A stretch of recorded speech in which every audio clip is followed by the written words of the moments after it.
Good evening. My name is Karl Morris. I'm an alcoholic. And I don't know if I'm going to be telling you what's happening because I don't even know where I am, to tell you the truth. But I'd like to thank Karen and Carol for having me down here and whoever else is to blame. I was really kind of relieved that you guys were actually here because a couple of days ago I was sitting in my office and a couple of guys that work with me were asking me what I was going to be doing this weekend, and I showed them the flyer, and they started making jokes, and I'm not paranoid or anything, but I started to believe them. They started making jokes that possibly that this was just a setup of some of my ex-girlfriends who were actually going to have a pig roast, and I was the guest of honor. And so I was glad when you guys were actually here. I really was. And I showed up, and I was kind of lost, and I didn't quite know where to go, and Choice and Maureen sort of adopted me for the last 2 hours, and so I appreciate that. I guess that is what I'm supposed to do, tell you what it was like, what happened, or what I was like, what happened, and what I'm like today. Do that because the big book of Alcoholics Anonymous says that's the way we're supposed to share in a meeting of Alcoholics Anonymous. And so I'm going to try to stick to that. I didn't start drinking until I was 11. I waited a while. And I didn't have it, prior to taking my first drink, I really don't remember having any major problems. I didn't have any giant spiritual void in my belly or trying to escape from anything. I just took my first drink out of curiosity. And I had no idea at the time, but I found out after I'd been in Alcoholics Anonymous long enough to find out what alcoholism was. And it's my belief, based upon what I've learned out of the big book of Alcoholics Anonymous and what alcoholism is, that I was an alcoholic right within 12 hours after taking my first drink, because of what happened to me over that 12 hours after taking that first drink. What happened was my parents were out of town for the weekend. I stole a bottle of wine from my father, I locked myself in his study, and I proceeded to drink. And halfway through that first bottle of wine, I got this feeling that, well, I don't even need to describe it in a meeting of Alcoholics Anonymous. Most of you at some point or another know the feeling I'm talking about. I mean, it was warm, it went down, and I just remember it kind of went out to my fingertips, and I remember sticking my little chest out, and I remember taking this big, deep breath, just, I didn't know I'd been short of breath for 11 years. And that's the last thing I consciously remember of that night, was that feeling. And the next thing I consciously remember is I came to in my bedroom the next morning, and as I came to, I realized there was puke everywhere, all over the walls, all over the floor, in the pillowcase. I mean, it was even in my underwear. I mean, it was just everywhere, and I knew I was going to have to puke again, and I made it into the bathroom, and I realized I'd puked all over the bathroom, and I slipped on the bathroom floor, hit my head on the toilet bowl going down, and as I crawled back up to get my head back in the toilet bowl, I felt that wonderful, wonderful feeling that I would feel many times later in my life, and that is how nice and cold that porcelain feels on the side of your face. I just love that. And I got my head back in that toilet bowl and I started to heave. And somewhere in between the fifth and sixth heave, I suppose, but at some point while I was puking my guts out, I heard a voice, and that voice was mine, and it said to me, "We're going to do this again. This is all right." And see, when I was about 8 years old, our family had lived on the island of Borneo in Southeast Asia. And I guess out of the kids, we had all gotten these vaccinations, but I guess one of the vaccinations had missed me. And I had contracted what they call tropical worms. No big deal once it's diagnosed, but for about a week or two, I was just puking. I couldn't eat anything, just throwing up. And when a doctor finally figured out what it was, all I had to do to fix that was to drink some chalky substance, and gone. It was done. But when I finally drank that chalky substance and the tropical worms were gone and I wasn't puking anymore, my mind did not say to me, "Hey, maybe we'll try some tropical worms again." Didn't do it. But there at 11 years old, I'm puking my guts out with the same fervor as a few years before, but this time my mind said, "This is all right." See, what had happened was, in that 12 hours, the components of alcoholism became active in my life. Halfway through that first bottle of wine, the book calls it an allergic reaction. The phenomenon of craving kicked in. I lost control over the amount that I drank. I only meant to experiment to find out what this alcohol was and why people drank it. And I did not mean to get as drunk as I got. But I lost control over the amount that I drank. And the next morning, as I'm puking my guts out, the mental obsession was there. Our book says we failed to bring in with sufficient force the pain and humiliation of even a week or a month ago.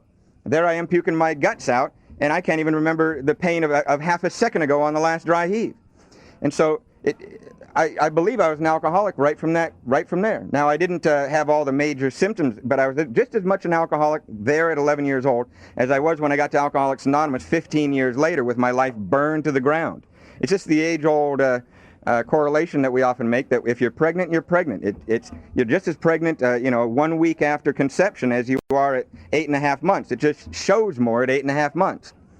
And I started drinking alcoholically right from the gate. Before I started drinking, I was a goofy kid, short hair, playing violin, doing really well in school, loved my family. Once I started drinking, everything changed. Out went the violin, in came the heavy metal guitar, wanted to grow my hair down to my ass. School became a very secondary issue, and my parents became the enemy immediately. A lock went on my bedroom door, black lights went up in my room, posters went up. I had my 8-track player in there, and I'd be banging my head. And I always used to want, as I was growing my hair, I don't know if anybody else ever did this, but I would stand in front of the mirror, and I would put my hair back like this, and lean back to try to make my hair look longer as I was listening to this 8-track player. It's really silly is what it was. But now my parents were very astonished by this change in behavior. They had no idea what it was. But that was a summer, we lived in Seattle, and that was a summer of going into 7th grade. And in 7th grade, a typical morning for me would be I'd show up early for school. Certainly not for study hall or anything, but to meet my new friends at the very edge of the school property. Sort of loser's corner is what they always called it. Every school has a loser's corner. And there was this old beat-up building the school didn't use anymore, and every morning about 4 or 5 of us would climb into this old building. That there was a hole in the side of the building. And if we were really, really lucky, we would have an actual bottle of booze. But more often than not, we would have a parent's cabinet mixture, all little of this, little of that, all in a jar, right? And we didn't know what we were mixing. We'd have vodka, whiskey, cream de menthe, vermouth. I mean, it was just, but already at this time, I mean, our book says men and women drink essentially because they like the effect produced by alcohol, meaning I will bypass taste to get to the effect at any cost. And I'm already doing this at 12 years old. You can imagine seeing about 5 or 6 12-year-olds in there with this booze and hammering it down, trying to be men, and we'd often puke in a friend's shoe or something. And it was the early 70s, so we were smoking that commercial pot. Anybody remember that stuff? 4-finger lids, $10 a bag, seeds and stems and the whole bit. And it was even before Ziploc days. It was in those Glad bags where there'd be about 9 people spit on it as we'd roll it back up, and we'd pack all those seeds and stems and leaves into maybe a homemade pipe, maybe made out of plumbing fittings and a screen. Or if we were really desperate that morning, we'd use a toilet paper roll with aluminum foil and pinholes in it. We'd pack all those seeds and stems and leaves in there, hit the lighter on, the seeds and stems would be popping, we'd be burning holes in our clothes, and we'd look at each other and say, should we go to school? And we usually wouldn't. Now, it's at this point that many people that speak in meetings of Alcoholics Anonymous often sort of interrupt themselves and say, I don't mean to offend anybody, but drugs are a part of my story. I really think it's a bizarre practice for alcoholics to apologize to other alcoholics for doing drugs while drinking or in between drunks. Just sort of a bizarre thing to apologize for. In fact, the most bizarre example I've ever seen of that, it was a few years ago. I was in the speaker meeting, and this speaker was just given one of the ugliest, heinous, blow-by-blow drunkalogs I've ever heard. And I got to tell you, when I'm in a speaker meeting and the drunkalog gets ugly, the uglier it gets, the more excited I get. And I mean, that night I was drooling listening to this guy. I was on the edge of my chair listening to every word he was saying. And at one point in this ugly story, this guy said, I had 4 DUIs, and the judge said if I got one more DUI, I was going to go do 5 years in the state penitentiary. And sure enough, 2 weeks later, I'm in a blackout on the freeway, and I hit this family of 4, and they all wound up in the hospital, and I wound up in the penitentiary. And in the penitentiary, I sodomized men. I was sodomized. And, I don't mean to offend anybody, but I did some drugs, too.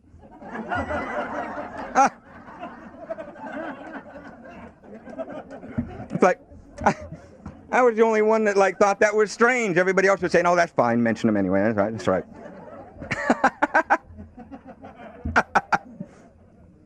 So I'm having a terrible. I'm blacking out most every time. It's like playing Russian roulette as a young teenager. When I would start drinking, I don't know whether I'm going to black out or whether I'm just going to catch a little buzz and go home. I have no idea. I just had no idea. And when I was about 14, I got turned on to cocaine by a much older person, and that was just simply to be able to escalate my drinking. And this person gave good advice because it was absolutely true. I could actually now control my drinking. And now I didn't know how to afford this on a busboy's tip, so I had a little paper route, and I was working as a busboy, sort of.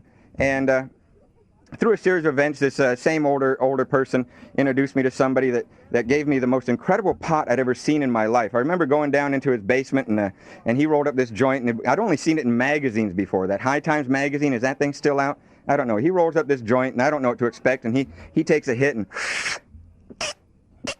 he hands it down to me. I'm about 4'11". I don't know what to expect, so I take a big hit, and just boom, it explodes in my lungs. I'm down on the ground barking like a dog. And I always called it getting high, but I wound up on the ground a lot, you know. And I handed it back up to him, and he took another hit, and as he handed it to me, he asked me a question that changed the course of my life. I can picture it like it was yesterday. He had long, brown, greasy hair, round, rose-colored glasses. It was the early 70s, so I'm sure he was wearing bell-bottom pants and platform shoes. And he hands it to me, and he goes, "Can you sell any of this at school?" And it's like, oh, yes. Yes, I can. Yes. And so now at 14, I'm the neighborhood drunk, and I'm the neighborhood drug dealer, and I forgot to mention, but my father was a neighborhood Lutheran minister.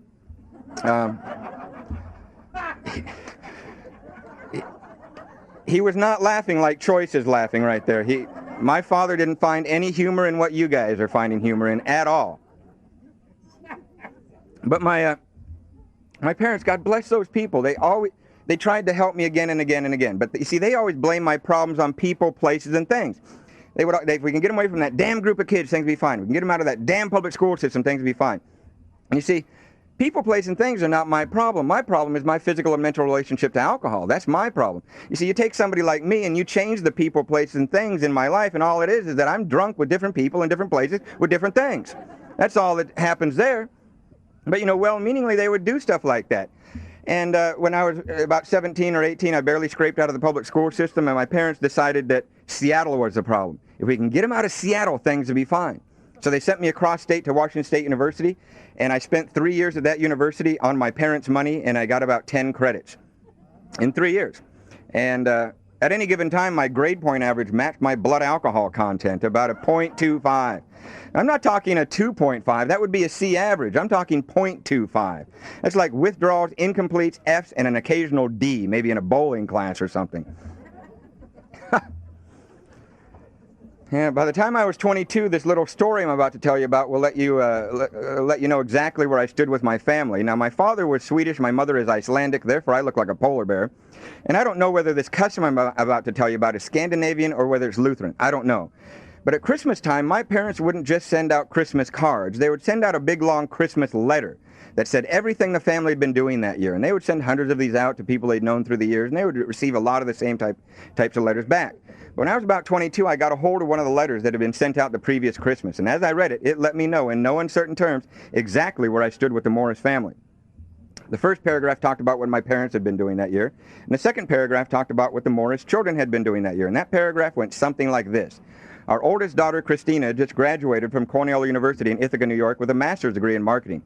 She's now working for a large pharmaceutical company in Indianapolis, Indiana. She traveled to Europe this summer. She saw this, she saw that. Her hopes, dreams, goals, and aspirations are this, this, and this. Her hobbies are this, this, and this, and she's in the church choir there in Indiana, and she's a very happy young woman. We're very proud of her.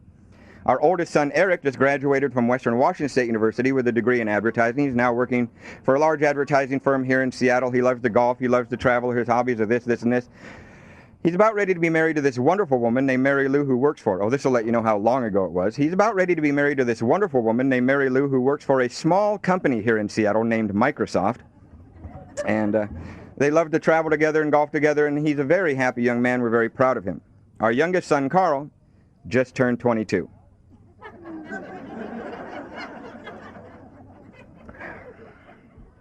I looked for more, there was like nothing. That was it. I mean, I really have to kind of look back and say, what else were they going to write? Well, Karl showed up once this year, puked on the carpet, wrecked the house, and left. I mean, I don't think they wanted that in their Christmas letter.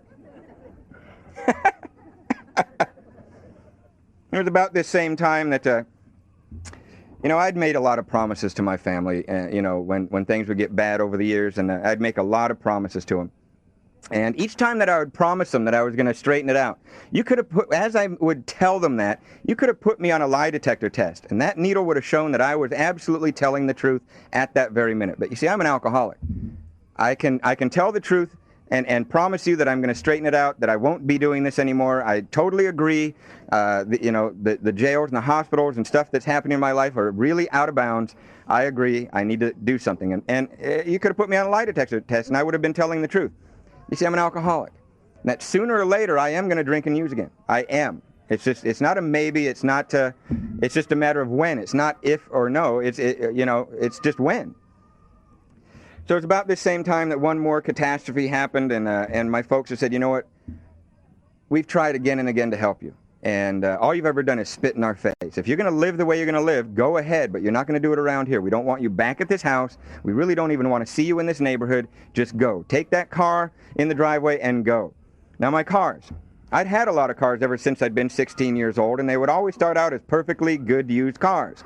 But they would die of alcoholism along the way. I don't know if your cars did that, but mine did. And this will tell you exactly why I drank. If I were physically sober on any given morning, meaning I just haven't had a drink yet that day, and I happen to be coming out of wherever I happen to be living, whether it be my parents' basement or a park, depending on what part of my life we're talking about, and I haven't had a drink yet that day, and I'm a little restless, irritable, and discontent, and I'm kind of twitchy, and basically just pissed off is what I'd usually be. And I'd walk up to a car that I've owned for a while, and I'd see the dents and the broken windows, and I'd get madder by the second. Surely I deserve better than this.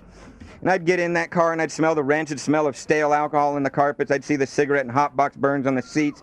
And maybe as I'd start it, maybe a friend of mine had puked into the ventilation system the week before, and it's like, oh, man. And I'd turn that key, and it's only hitting on 1 or 2 cylinders, and I'd be peering through a cracked windshield, and I'd be driving along, and it's hitting on 1 or 2 cylinders, and I'd look over at some other young guy that seems to have his life together, and I'd say to myself, damn it! What do I got to do to get ahead in this effing world? Just a little edgy here. And all I'd have to do is go drink for a couple of hours. And after I would drink for a couple of hours, I'd walk back up to that very same car. Now, as I'd approach that car, I'd say to myself, well, that 62 Dodge Cornet is a classic. And I'd get in and it wouldn't smell bad anymore. Then the most miraculous thing I ever experienced prior to coming to Alcoholics Anonymous would happen when I'd turn that key. Now I'd turn that key and it's like, boom. It's like a mechanic had been working on my car while I'd been drinking. Why, this is a driving man's dream. Look at the way they send corners at 70 miles an hour. And so I'd wonder why I get pulled over. So what I did was I headed south. I basically lived out of my car, showered at beaches, and lived in Portland, Santa Cruz, the streets of Hollywood. The words are demoralizing, and I did that for about 1.5 years. Now I'm back up in the Seattle area. I'm sitting in a bar as a teenager, we used to call it bootlegging beer, right? You'd stand outside, you get, hey, mister, will you buy us some beer, right? We used to do that at least 3 times a week. And we always thought these were all losers in this bar. Now I'm sitting in this bar, I know everybody, I'm running a tab, and long story short, I started playing middleman. These guys wanted me to start running drugs up across the Canadian border, and I got to tell you, there's 3 losers in any drug deal. There's a buyer, the seller, and the middleman. Middleman will make the least amount of money, get beat up the most, and go to jail first. I'll do that. And so I started running trunk loads of pot up across the Canadian border, and it went great for a number of months, and it went very badly this one time, just really, really badly. It went so badly that what I did was I joined the Navy. It just went that badly. I would love to tell you that at a certain point in my life, I sort of stopped dead in my tracks and took an honest look at my life and said, you know what, you've been a taker from society, and maybe you ought to go serve your country and get an education at the same time. Love to tell you that, but that's not why I joined the Navy. I was just on the run. And what I'm about to tell you should scare the daylights out of you, but on my way into the Navy, I passed a potential test that qualified me to become a nuclear engineer. That should scare the daylights out of you that the Navy was even thinking possibly, remotely, or even maybe putting somebody like me near anything nuclear. However, they made me take another test when I showed up at the base on the very first night, and I couldn't pass that test. It's called a urinalysis test. And I was immediately kicked out of the nuclear engineering group and transferred over to this group they affectionately called nuclear waste. And 1.5 years later, I was a lower rank than when I first came in. And I'm one of these guys that, you see, during the day, I would know that I was in the Navy, just simply because I'd look around and I'd see I'm wearing the same clothes as the other guys. I'd look in the mirror, I got the same haircut as the other guys. I'm on this gray ship, and I would know that I was in the Navy. I would leave that ship and take a drink, and I'd totally forget that I was in the Navy. Absolutely forget that and you see, I used to see these other guys, when our drink says that, drinks we see others taking with impunity, when I would be getting into trouble, which I was always getting into trouble. In fact, you can always tell a guy that's always in trouble in the Navy. On his work uniform, you can see a faded area where stripes used to be, where you're always getting rank, losing rank, getting rank. You can't keep up with it, and there's always a faded area there on the work uniform. And You know, I would always be getting into trouble, and I would always see the other guys on payday. They would get their check, and they would go out drinking. And they would come back on the very same night. And when I would be sitting there saying, you know, I'm in trouble, I can't do that, and I'd see them doing that, and I'd say, well, I can do that. And I would take a drink, and I would come back 2 or 3 days later. And the Navy really frowns on that behavior. They're just like really, they get really upset about that stuff. Anyway, after I was in the Navy for about 1.5 years, and I was already in some trouble, and this one morning I was late getting back to the ship. It was a Monday morning. I've been drinking all weekend. In fact, I was still drinking. There was a bottle between my legs, and I'm trying to get in. And every military base, there's a guard shack where a Marine will stand duty, and you're supposed to slowly pull up. He'll check the sticker on your car. He'll check your military ID, and if everything's in order, he'll flag you forward. This particular morning, I really think this could really happen to anybody, what I'm about to describe. But I think there was a depth perception problem going on. I think it was on my part. But all of a sudden, I could see the whites of the Marine's eyes, and I looked down at my speedometer. I'm going like 35, 40 miles an hour. I tried to swerve. There was a median on the right-hand side. My car hit that, went up on its side, and bam, right through the guard shack. I can still see that Marine doing this big dive out of there. And my car was upside down, and I'm laying on the roof on the inside. And my only thought was not how is I might have killed that Marine that was on duty. That wasn't my thought. My only thought was, where's the bottle?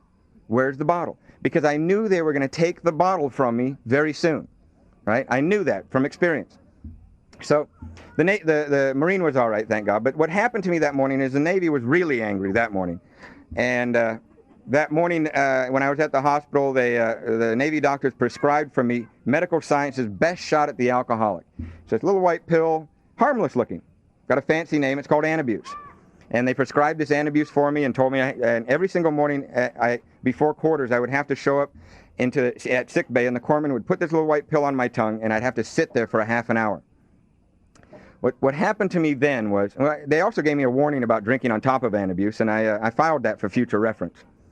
What happened over the next week or two is really the most cunning, baffling, and powerful side of the disease of alcoholism. It's the part of the disease of alcoholism that we don't understand, and until we get here, hopefully, and especially the side of the disease of alcoholism that non-alcoholics don't understand at all. That we could actually be not drinking, and we would, at all costs, drink again. See, what started to happen to me in those couple of weeks when I was on that Antabuse and not drinking is that this knot inside my belly that I would feel very lightly or intermittently, I'd been feeling it since a young teenager, was getting tighter and tighter.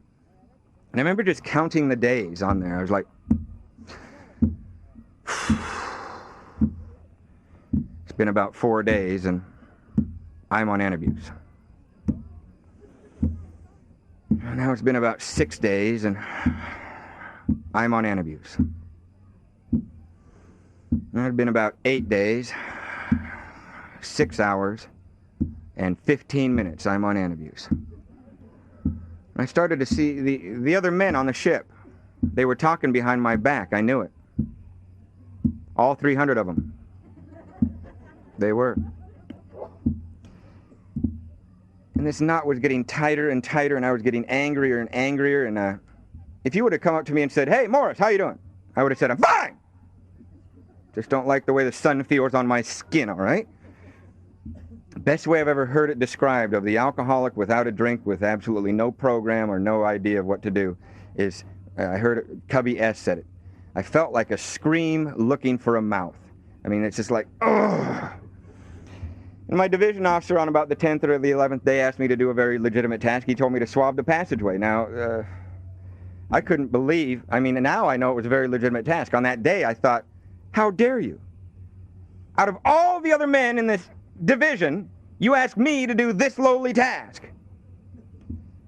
I forgot I was the lowest ranking man in the division, but so I let him know how I felt about this. Now, military officers are very, very concerned with your feelings. They really are. That's high on their list of priorities, and I let him know. I said, "You obviously don't know who I am, do you?" He looked me right in the eye. He waited a second, and then he asked me what, even up to today, is the most embarrassing question I have ever been asked in my life, even up to today. He looked me right in the eye and he said, "Okay, son, who are you?" Like,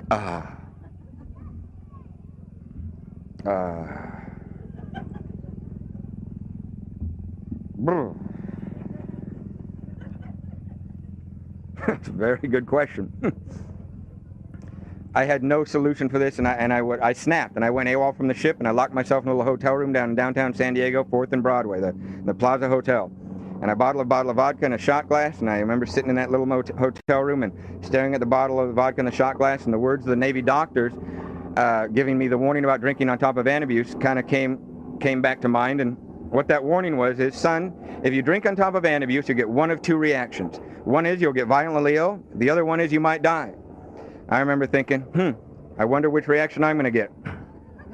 And I took one shot, and nothing happened. Authority had lied to me again as far as I was concerned. I waited about 2 minutes to make sure, and I took another shot.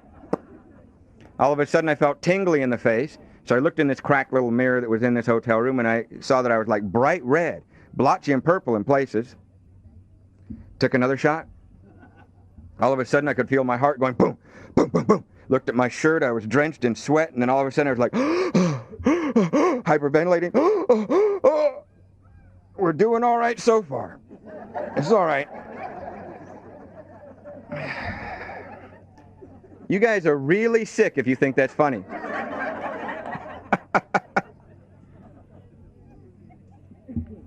And I took another shot. Now my sponsor, Eddie C., calls this next thing that happened projectile regurgitation. It just came up and out. This, thank God I was in the type of hotel room where the toilet's in the same room as the bed. Now, this was a different type of puking than I was used to. Now, one of the tools for living that I had gained in the 15 years that I was out there drinking was what I call socially throwing up. Now, that's where you can be anywhere, and you got a little buzz on going. You can be anywhere. You can be at your job if you got one. You can be at a party. You can be in a bar. You can be driving. You can be, anywhere. You can be in front of your grandmother. You just got a little buzz on going. You get that little warning. Little sour taste comes up in the back of your throat. Maybe just a little bit comes up in your mouth, but you kind of, not too much. You kind of go, and you know you've got anywhere from 30 seconds to 2 minutes to find a place to puke, right? So you if there's a bathroom, you go there. If there's a bush, you do that. If it's your friend's shoe, whatever, right? But you get a little warning. But here on this antabuse, it was just up and out, but I hung in there. I kept drinking, and I kept puking, and I kept drinking, and I kept puking for about an hour. It would always usually take me from an hour to two, and I found the magic of drinking on top of antabuse. That after about an hour or two of this puking and drinking, enough of the antabuse would kick out of my system, and I would quit throwing up. And I would just be left with red face, hyperventilating, and sweating, and I already told you, I'm all right with that. I drank on top of antabuse from May 5th, 1986 to January 21st, 1987, 7 months. And I got really, really sick. What antabuse does is it actually stops the liver from processing the alcohol, so you're actually almost getting pure alcohol unprocessed by the liver into your blood system. It gets pretty ugly. About halfway through, I wound up hitting the hospital every once in a while as a result of drinking on top of antabuse, and about the third time showing up in the hospital. Now our big book talks about doctors who are physicians who are familiar with alcoholism. Right, in chapter 3, they mention that. Now, in the Navy, there are many, and even back then, many physicians who are very familiar with alcoholism in the Navy. However, the couple that I was running across during this time obviously were not familiar with alcoholism, because on my third time showing up in the hospital as a result of drinking on top of antabuse, this one Navy doctor, his solution to my drinking on top of antabuse was double the dosage of antabuse. So he sent a prescription of double the dosage back to the ship, and there I was taking that. Now I was showing up in the hospital with rapid clips. See, of an alcoholic of my variety, and I imagine yours, and it's like, I will pay any cost to get back. I can't imagine not drinking. I just can't. I cannot imagine life without alcohol. I can't. I can't do it. I absolutely cannot do it. And my second to last drunk, I was left for dead in a motel parking lot in National City. I was told that I was wandering around. A couple other guys from the ship saw me earlier that night, and I guess I was in a blackout. I was in National City. I was told that I was wandering in National City looking for some crack cocaine. If you take one look at me, I don't know if you guys know where National City is. It's kind of like South Central LA is. Take one look at me. Do I look like I ought to be wandering around at 3 a.m. in a place like South Central Los Angeles looking for some crack cocaine? I mean, I was on foot, too. And anyway, that morning, the Navy had to do reconstructive surgery on my face. They had to reset my jaw. I had 28 stitches in my face. And I drank again with a straw because my jaw was wired shut. My last night of drinking, I was being let out of the San Diego jail, being brought back to the ship by Shore Patrol, and I was in handcuffs, and it was one of those mornings where I was standing there, and the Shore Patrol was escorting me up. I'm in handcuffs, and I'm, just sort of my head's bobbing. It's just one of those mornings, and the officer of the deck was reading the orders that had already been processed on me the night before, and those orders said, and he was reading them out loud, that what was to be done with me was 90 days in the brig, bad conduct discharge, or, and he said this very, very sort of disgustedly, he said, or according to the Uniform Code of Military Justice, we cannot discharge this loser without offering him treatment first, right? And I remember, like I said, this is one of those mornings you're in handcuffs and my head was bobbing and I can't really look up, and remember that feeling, and people around you are talking about you, and you're there in handcuffs, and you're just kind of, oh man, you really don't care what's going to be happening to you. You're just going to let them do whatever they're going to do, whoever it is that's talking around you. And Shore Patrol just turned me around and took me up to that treatment center. And I showed up at this treatment center. It was up at the base up at Miramar. That's where the Top Gun School was. Our little section was called Top Drunk. And everybody that showed up in that same week, we were all going to go through this 45-day treatment center together. And on about the third day, this one guy raises his hand. We were all in this kind of what they called a large group, I guess. They were going to separate us into smaller groups later, but we were in this large group. We're all kind of sitting there, and everybody's just kind of sitting there. Nobody's really too happy to be there. I really don't think that anybody had any. It was really not a normal change of duty station. It was just sort of, you were sent there is what was happening. You would be sent there, and we're just kind of sitting there. And this guy that was from another base raised his hand, and he says, his name was Paco, or from some other base somewhere, and he goes, I want you guys to know that my real name's not really Paco. If I'm going to do this staying sober thing with you guys, I really want you guys to call me by my real name. Will you guys call me by my real name? And we're all kind of like, whatever. So, like, what's your name? And he goes, well, my real name's Randy. Will you guys call me Randy? We all said, yeah, whatever, Randy, fine.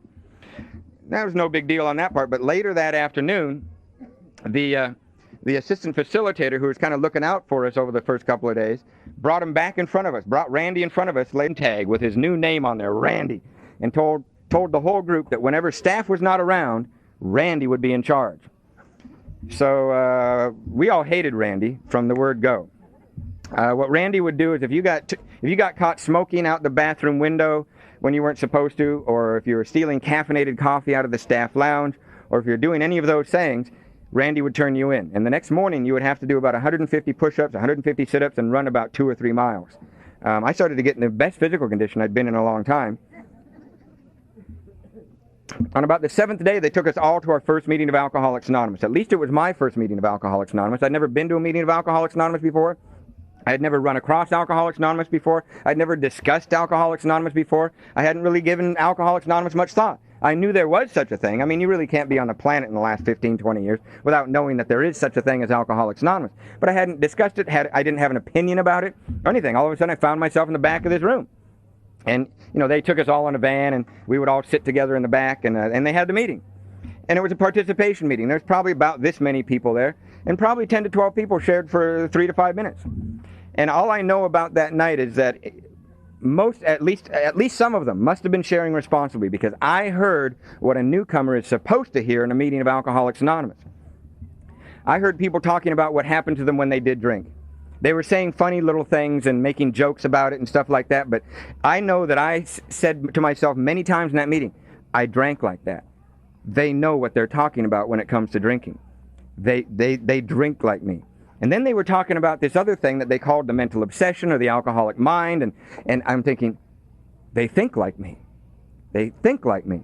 And what they were doing is they were like, as the book says, piling on heaps of evidence cited out of their own bitter experience as to the fatal malady of this disease. And it talks about it in the book, is that's how we're supposed to share with a newcomer. And that's what they were saying it in various little ways. I'll never forget this one guy who in one sentence described the alcoholic mind. It's all he said. He got called on. He walked all the way to the front. He introduced himself. He said one sentence, and he sat down. He said, my name's Jack. I'm an alcoholic. My mind would have killed my body a long time ago, except it needed it for transportation. And he sat down. I said, whoa.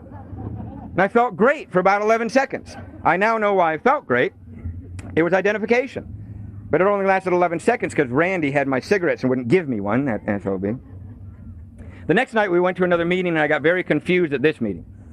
At this meeting, everybody was talking about something I'd never heard about before, and I couldn't understand what they meant by it. Everybody was saying, well, my drug of choice was, And somebody else would get up and say, oh, well, my drug of choice was.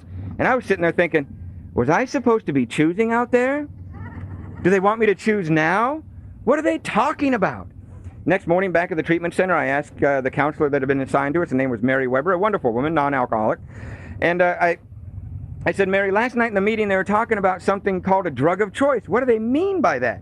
She said, Karl, let's play a little game. She used to like to do that, to get your attention. Let's play a little game.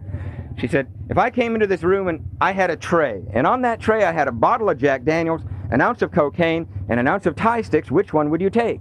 Now, like, I'm 8 days into this thing, so I start drooling. I'm just, I said, I take them all! And she started to snap her fingers to try to bring me back to reality. I'm like, She said, you can only have one. Which one would you take? I thought, well, Mary, if I can only have one, I'd take the ounce of cocaine.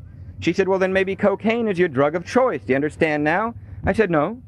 She said, what's the problem? I said, well, Mary, the only reason I take the ounce of cocaine over the other two is, well, I'd take that ounce of cocaine, I'd get the hell out of here, and I'd sell 2 8-balls. Now I'd have enough money to buy a quarter-pound of Thai sticks and a case of Jack Daniels. That's what I would do. Now, whatever was happening there, there's 2 things going on that particular morning. Number one, I'm 25 years old, and I'm dying of a disease I know nothing about, but I'm still a smartass. That's one thing that was going on that day. The second thing that happened that day was very, very important and I didn't even know that I learned this that day. And in fact, some of the most important things I learned early on in Alcoholics Anonymous and recovery, I did not know that I learned it on that day, but in looking back, I'd go, oh, I did know that. And it was so very important because it prompted sort of a discussion in that group as to what, clean and sober and sobriety dates. And, I've since that day, I've never been confused like so many new people in Alcoholics Anonymous. Have you ever run across some of you run across a lot of new people, I'm sure, but have you ever heard this? If you go up and say, hey, good to see you, how long do you got? Every once in a while I hear this, well, my drinking sobriety date is January 4th. My pot clean date is May 3rd. Oh, I blew my methamphetamine date last night. They're like trying to juggle 3 different sobriety dates here. And you see, it's always people that think that way or people that don't get involved in Alcoholics Anonymous. They just sort of stand around the outskirts of a meeting. They don't get involved. They don't do anything, but they hear things. And it's so very, very important. Singleness of purpose is absolutely important. Absolutely important. But when it's worded in the way that at some meetings of Alcoholics Anonymous, a newcomer who doesn't understand what they're talking about could think, well, if we don't talk about drugs, it must be okay to do them. I guarantee you a lot of people hear that, and it's not true because our sobriety dates depend upon being clean and sober, right? And we've got 1 sobriety date. And if you're brand new to Alcoholics Anonymous, it's very important that you understand that, right? It's not okay to do a little social heroin in between AA meetings and take 30-day chips in AA. It's just not, and that's just not Karl's opinion. That's just the way it is. It's just common sense. So anyway, after 45 days, they're going to let me out of this treatment center. That's just what the orders were. And in the last couple of days before they let us out, they gathered all 35 of us that were going to get out of there on that Friday. And I think it was a Wednesday morning when they gathered all of us up. And they put us in a room, and there was a lectern up in the front like this. And I mean, we were just sitting there going, boy, we're getting out of here in 2 days. Boy, what are they going to do today? Oh, my. And the door opens up, and they got the biggest, meanest counselor to come in. And he was a Marine, and he was in his full dress uniform. And I got to tell you, a Marine in his full dress uniform is a very impressive sight. He walked up to this lectern. He grabbed a hold of the sides, put his shoulders up, and he stared us. Every single one of us down. He panned the whole room and just stared at every single one of us and didn't say a word. Just stared at every single, and I mean, you could have heard a pin drop in there. We're just like, ugh! Then he spoke. He said, you 35 have just been through one of the finest treatment centers in the world for alcoholism and drug addiction. This is the treatment center that Betty Ford modeled hers after. You should be damn glad you're not getting a $30,000 bill for this. We've been here for years, and statistics through the years have shown us that only 1 out of you 35 will stay continuously sober from this day forward. Many of you will die, go insane, wind up in prison. Many of you will relapse once, twice, maybe 20 times, and then make it back into sobriety. But only 1. By our statistics through the years, it's shown us that only 1 of you will stay continuously sober from this day forward. And I mean, if it was quiet before, it was like dead silent now. All you could hear was me going, shit. Because I knew if only 1 of us was going to make it, it wasn't going to be me. We all knew who it was going to be. It was going to be Randy over here, guaranteed. Like by now, he's like the poster boy of the treatment center. At 45 days, this guy's turned in term papers on acceptance. He's got little footnotes at the bottom, page 449, 452. Oh, by the way, what he was quoting there was treatment center statistics, not the statistics of success in Alcoholics Anonymous. The statistics of Alcoholics Anonymous are in the forward of the second edition, and I believe those statistics stated there in 1955 are just as true today. Many people often say, Alcoholics Anonymous is becoming diluted. It's no like only 10% are making it, whereas back in the book there's a difference. It's not true. I believe it. They're still just as true today as what it says right there. But we have to look at exactly what it does say there, because what it says is, of those that came to AA and really tried, 50% got sober and remained that way. 25% sobered up after some relapses, and of the remaining 25% of those that stayed on, they showed some improvement. Still true today. Of those that come to Alcoholics Anonymous and really try, that would mean like get sponsors, work the steps, have commitments, go to meetings, 50% would get sober and remain that way. It's true. Now, many people often view, they go into any meeting of Alcoholics Anonymous and meetings are getting big, and there's those that are doing AA, and then there's those that are watching AA. And they apparently they think they want to throw the people that are watching AA into the statistics of Alcoholics Anonymous. That's really kind of silly. And they want to throw people that just sort of like hang out at a couple meetings here or there. They don't have sponsors. They don't get commitments. They certainly go nowhere near that big book, let alone do what it says. Right? So why would we throw them into the statistics of whether Alcoholics Anonymous works or not? That would be kind of like if you were the person that does the statistics for the Chicago Bears or something, and you're doing the rushing statistics for the year, and you threw in a couple of guys that were up in the stands all year watching, and you threw them into the rushing statistics. Well, that would bring your statistics way down, now wouldn't it? Yeah. So anyway, I don't know why I went off on that, but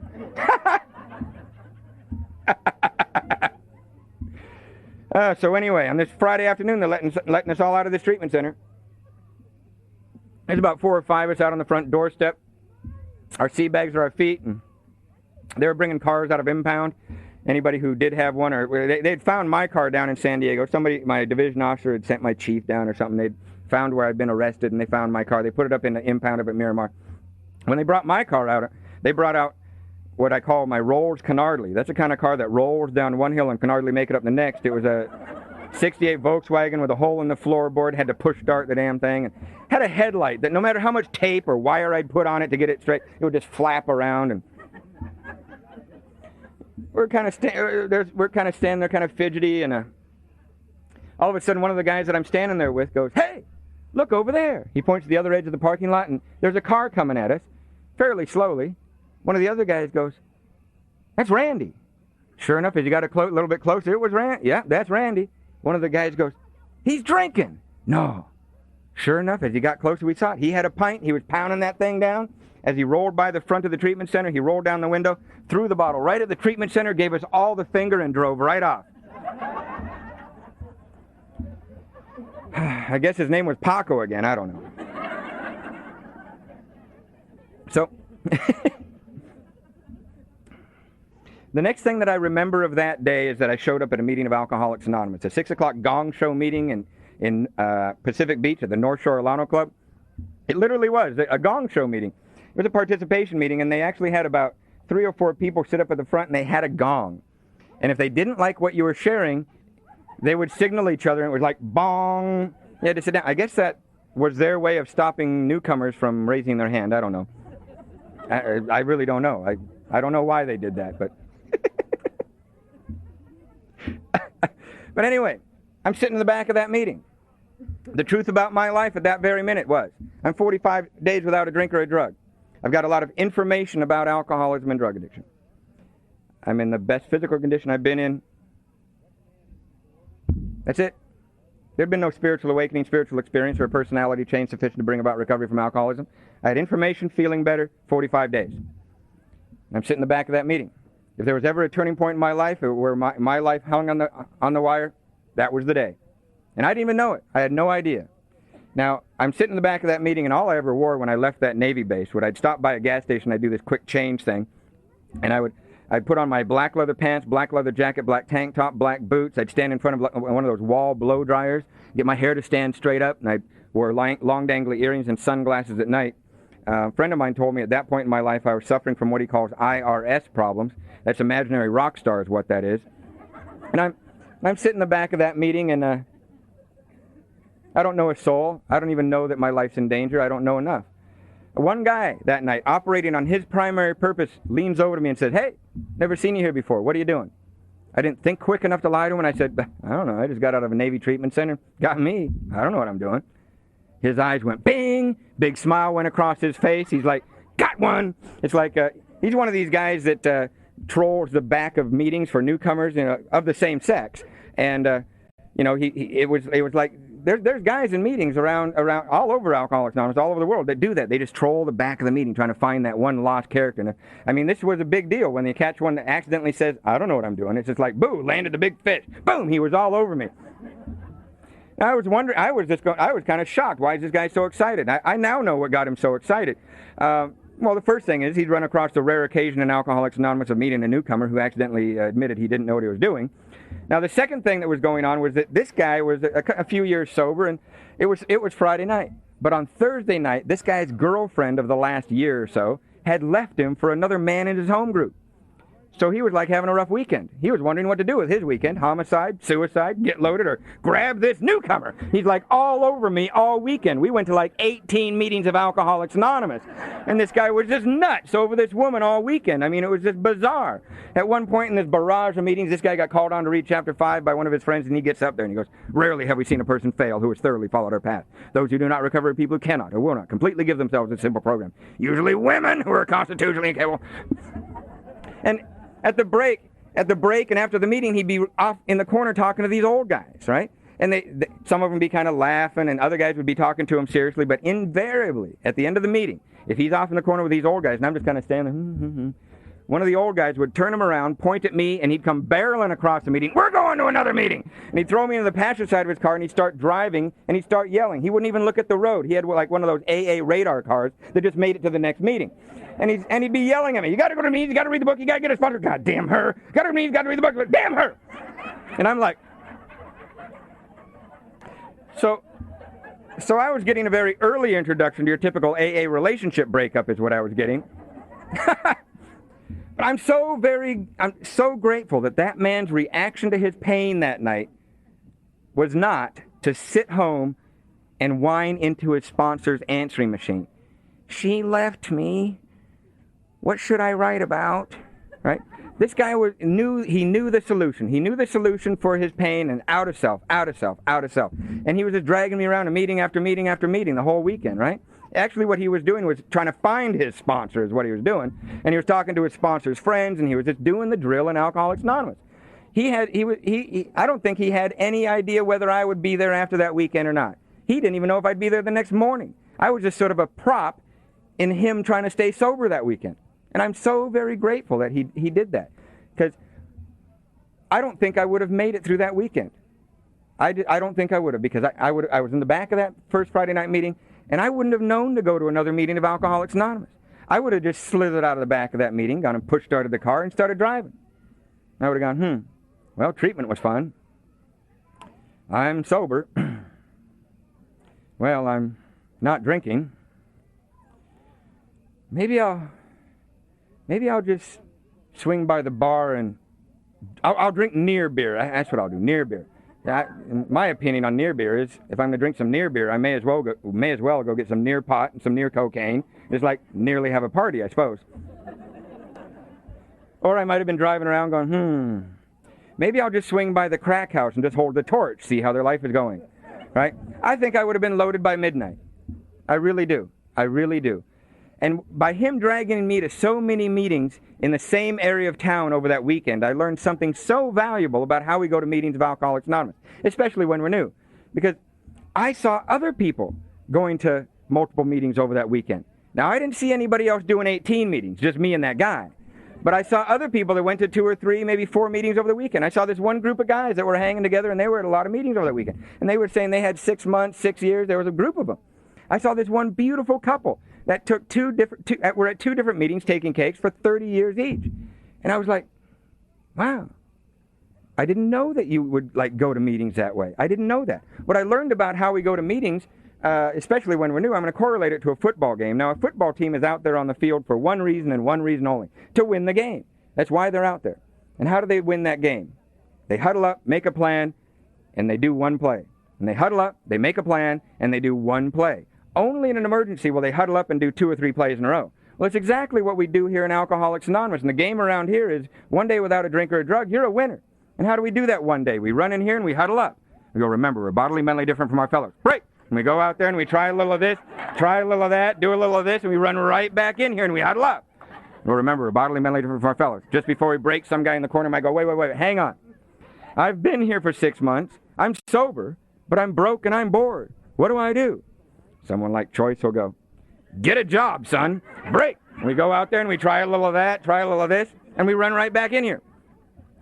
And it's so very important that I remember that I'm bodily, mentally different from my fellows out there, but equally important that I remember that I'm bodily and mentally similar to you in here. And it took me a while to really understand, what does it mean to be bodily, mentally similar to you in here? If each one of us told us the facts about our lives, things that are going on in our lives, where we had been, where our ethnic background, our prior religious beliefs, or political ideas, or anything like that, it's going to be a world, just like our book says. We are people that would normally not mix. We're from a whole cross-section of society. We have a million different stories as to, but you know what? If we start, if a 400-pound black woman from Nigeria, lesbian, could get up here, and if she starts talking about what happens to her when she does drink and what happens to her when she tries not to drink, I'm in there.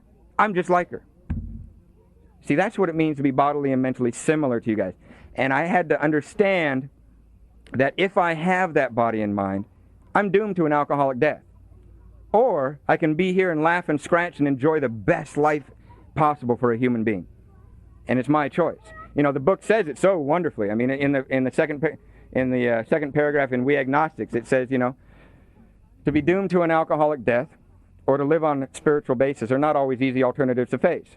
What that really is saying is what Alcoholics Anonymous says to every new person. So, if you're alcoholic, do you want to live or do you want to die? And most new people go, well, how much of life are we talking about here? Right? And I had to learn how to live from you in here. Because you guys have this strange way of living. Believe me, living the life of Alcoholics Anonymous is a very strange life. We run into these smoky, well, they aren't any smoky rooms anymore, are they? It's all non-smoky. We run into these rooms and we talk, and we go out and we do stuff, and we do weird stuff. We react weirdly to things that very differently. I mean, we got some guy sleeping on our couch and we wake up and the TV's gone. Most of us usually go, well, yeah, did it again. Normal people call the police. We just kind of go, yeah, did it again. We live this really weird way. We really do. We take known felons into our house. And we feed them, let them sleep. We do really weird stuff. And we also do these really strange steps. And but the thing is, I had to, the way I was introduced to the steps of Alcoholics Anonymous is absolutely amazing. I was about 4 or 5 months sober, and our ship had to go out to sea. And my sponsor had become, at that point, my first sponsor was one other recovering alcoholic on my ship. And he told me I had to meet him in that very aft end of the ship every night when the ship was out at sea at 6:30 p.m. And he brought this book down. And the very first night he put the book down, he said, well, you've been sober for a while. Have you read this book? And I said, yeah, I've seen it.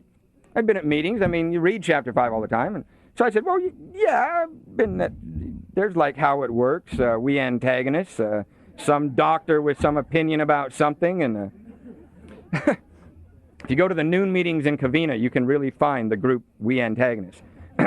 But the truth is, at that point, I wouldn't have been able to tell you the difference between Dr. Silkworth, Dr. Bob, and Dr. Paul. You would have asked me I wouldn't have known the difference, let alone what does the doctor's opinion say and what does it mean in my life. And unless I can truly self-diagnose myself and really understand the fatal malady that I'm dealing with, how can I seek a solution? And I had to be in the big book of Alcoholics Anonymous to find out what it says I am and what I'm dealing with, to understand why I have to take these bizarre actions and bizarre steps in my life.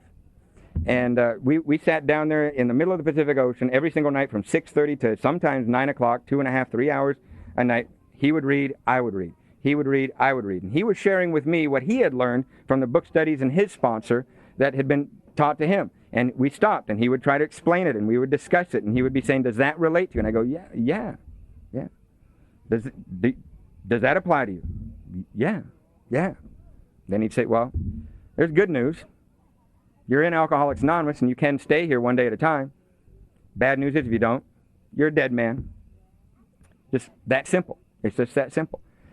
And so he got me through the steps of Alcoholics Anonymous. And the very first time that I went through the steps of Alcoholics Anonymous, in those few months that I did that, I got what I just call a personality change sufficient to bring about recovery from alcoholism. That's like it says in the Appendices Spiritual Experience.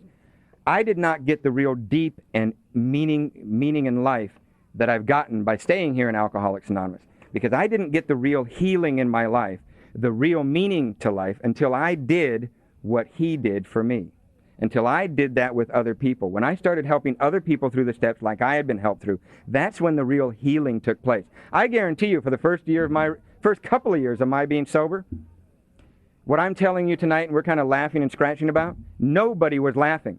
I didn't see anything funny about the things that had happened in my life. I mean, I would have been one of those ones that said, my life sucks. It really sucked coming up to now. And by working the steps of Alcoholics Anonymous and then helping others work the steps and going and reviewing through my life, I have found the greatest sense of relief, and the greatest, I just think what happened to me out there was just hilarious. But there was like nothing funny until I had actually gotten in and done the work of Alcoholics Anonymous. When I was 2 years sober, I got an honorable discharge out of the Navy. I was an electrician when I was in the Navy, and prior to getting sober, they wouldn't let me stand watch on a light switch. My very last night in the Navy, as the ship was pulling into sea, and I was going to be discharged in the morning, honorable discharge, amazing that I'd gotten that. I was standing watching what they call the EPSI console. It's the electrical control panel that controls the whole ship. All of it. And I used to giggle late at night saying, one push of this button by an idiot like me and the whole ship goes dark. But I didn't. They told me in Alcoholics Anonymous, you can think crazy stuff, but just don't do it. Just don't do it. I think I would have been in the Navy a little bit longer had I done that on that very last night. Probably not, probably in the brig. But one of the amends on my amends list was, other than I had to make payments back to my parents of the 2 years that I was sober while in the Navy, just an allotment out of my paycheck, just straight up to my folks. But I still owed them for this bachelor's degree that they had paid for. And I had been given two choices by the men in Alcoholics Anonymous how to make amends for that. You see, they had paid for a bachelor's degree, and I had not. Well, I didn't have one. So I either could pay them back for it, which would be a lot of money and take many years, or I could go get what they paid for in the first place. Now, I didn't go, literally, I did not go to school when I got out of the Navy to get that bachelor's degree because I thought it would be a good idea. I wasn't one of those ones that thought that. I did it because Alcoholics Anonymous told me that if I didn't make the amends, I would not be able to stay sober. And so I moved up to the Los Angeles area to go to school, and I wound up in the Covina area. That's where the school was that I had signed up for, and I remember by having to make financial amends while I was in the Navy, and I was getting a Navy paycheck every single month.